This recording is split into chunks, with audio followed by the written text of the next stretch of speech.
Dr. Arlen is a scholar and community leader serving as the director of the Krikor and Clara Zorab Information Center at the Eastern Diocese of the Armenian Church of America. He is also a postdoctoral research fellow in Armenian Christian Studies at Fordham University's Orthodox Christian Studies Center. Please join me in welcoming Dr. Arlen.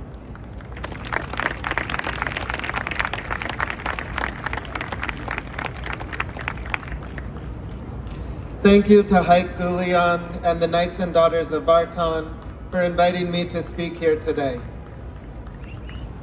Kerashnor Serpazan Hayrer, Arjanabadiv Hayr Surp, Batvagan Hurer, distinguished guests, ladies and gentlemen, and children. Let me begin with a quotation. Days of torture came over us. Inconceivable tribulations found us.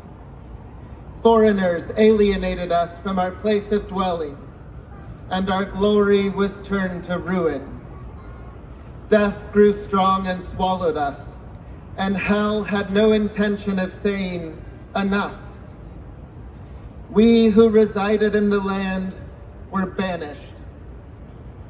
Those who were torn from their loved ones, if not slain by the sword, were dispersed like erratic stars. While you may have supposed this was a recollection of what happened in 1915, it actually was written in the 11th century by historian Aristakes of Lastavert as an elegiac prelude to his history, which describes invasions and conquests throughout Armenian lands, first by the Byzantines and then by the Seljuk Turks, which resulted in the slaughter, mass migration, exile, and dispersion of a large portion of the local Armenian population. Most migrated westwards into various regions of the Byzantine Empire. A tale of two diasporas then ensued. Many diasporan communities eventually disappeared via assimilation, as had generations of earlier Armenian migrants into the East Roman or Byzantine Empire. But one region stood apart from the rest, the diaspora in Kilikia, Cilicia. There, Armenians lived not as defeated exiles, but managed to create anew, rebuilding the cultural institutions of their homeland on foreign soil. Churches, monasteries, schools, the centers of learning to train the next generation of leaders. The seat of the Catholicosate even relocated there, and though it was not the native homeland of the Armenian people, it soon became a thriving cultural center.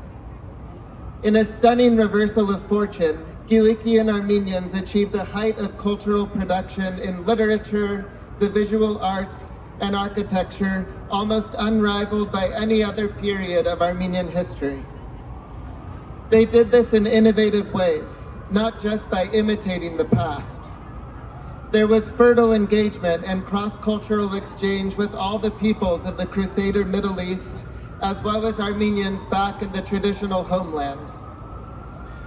Such cultural flourishing did not just happen on its own, but was an intentional project that required strategic planning and prioritizing, major investment and endowments, dedication and devotion, yes, passion and love. Love and care of one's own culture, and a refusal to let the beauty, wisdom, and truth found in it perish from the earth. No matter the cost, no matter the conditions, no matter the circumstances, no matter the challenges. What about us here today? When Armenians began coming to this country, America, in the late 19th century, most of them did so as migrant workers. Many planned to return home after making sufficient money in America. It was only in the 1890s and first decades of the 1900s, with unrest, oppression, and violence spreading across the Ottoman Empire, that the mentality of Armenian immigrants started to shift, and they began to come with the intention to stay and build a new life here. Some who came to these shores, while proud to become Americans, hoped to preserve the Armenian language and culture. Others were happy to assimilate completely and forget their troubled past. After World War I, with Armenian orphans and destitute communities throughout the Middle East, the model of making money in America in order to send to Armenians overseas began to solidify. The primary role of Armenian Americans soon emerged. They were philanthropists, funders, donors, or sponsors of Armenians abroad, but not producers of culture in their own right. This contrasts sharply, for example, with the Armenian communities that formed in Lebanon and Syria in the 20th century, where efforts were made to establish cultural institutions and educate cultural leaders, writers, musicians, teachers, newspaper editors, who mastered the Armenian language and could produce new literary, artistic, and cultural works. Where Armenian culture was given attention in America, it was mostly in the form of past-looking preservation, whether in the form of museums or in preserving art forms unchanged from Ottoman times. After the fall of the Soviet Union, the role of American Armenians, not as producers of culture, but as philanthropists and patrons of culture abroad, was solidified even more. When American Armenians decided to invest in cultural institutions on a large scale, they mostly chose to do so not in this country, but overseas, whether in the Republic of Armenia or Artsakh. Meanwhile, as the generations go on, American-born Armenians have become less and less connected to Armenian culture, viewing it as something that lives mostly in the past or in another place overseas. Very few American-born Armenians have grown up to be cultural leaders, in part because schools and other cultural institutions in this country are less focused on producing such leaders and have relied more on Armenian communities abroad to come and fill this need. So I invite us gathered here today to ponder the following questions. Do we believe that Armenian culture can flourish here in the United States? Or are we fated to disappear, like some medieval Armenian diasporan communities? Will we rather choose to follow the model of medieval Galicia and invest our time, energy, creativity, and resources in Armenian cultural institutions here, on this foreign soil that is our new home? These questions seem more critical than ever in light of the ongoing depletion of the Armenian communities of the Middle East and the increasingly precarious conditions in the Republic of Armenia. Can we imagine together a new model for Armenian community life in America for the remainder of the 21st century and beyond? One that focuses on civilizational investment and cultural production in this country. Will our institutions and philanthropy aim to foster, nurture, and cultivate not only Armenian communities abroad, but to produce true heirs, masters, and makers of new Armenian culture here? Will the youth of this country not just aim to become successful, acquire wealth, and with some of their wealth support Armenian causes, but will they choose to become cultural leaders and makers of new Armenian culture here? Let's not delude ourselves. A culture that creates no new works of beauty is dead and lives on only in museums. A living culture is one that creates new things. Take the case of literature and consider this astonishing fact. When my late sister, Tenny Arlen, published a book of poetry in Armenian in 2021, 5 years ago, it marked the first time that someone born in this country produced a full-length volume of creative literature in the Armenian language. Thank you.